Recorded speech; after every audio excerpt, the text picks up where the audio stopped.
आज म हजुरसँग यो दाल तड्का पेनमा एउटा रेसिपी बनाएर देखाउँछु।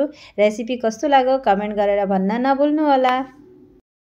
मेरो फेसबुकको सानो भिडियोमा हजुरहरूलाई स्वागत छ। अहिले चाहिँ बिहानको 6 बज्दैछ र म उठेर ईशानको टिफिन रेडी गर्दैछु। टिफिन रेडी गरेर ईशानलाई उठाउँछु। आज चाहिँ मैले ईशानलाई टिफिनमा बन डोसा र एप्पल दिँदैछु।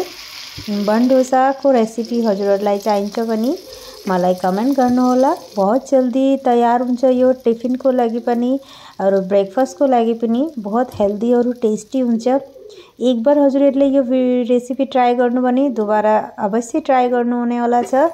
त यो बहुत जल्दी बनेर तयार भएछ 2 से 3 मिनटमा। त बन डोसा हजुरहरूसित बात गर्दा गर्दै बन डोसा बनेर रेडी छ। आज चाहिँ ईशानको स्कुलको टिफिन 2टा बन डोसा और यसमा बहुत सारा सब्जीहरू छ। सब्जी नखाने बच्चाहरूको लागि बेस्ट अप्सन हो यो सब्जी खिलाउने। त एप्पल र बन डोसा अब टिफिन पैक गरेर म ईशानलाई स्कुल लिएर जान्छु। भिडियो हेरेर कस्तो लाग्यो भन्नु होला। अगर रेसिपी चाहिए पनि हजुरहरूले मलाई मेसेज गर्नु होला।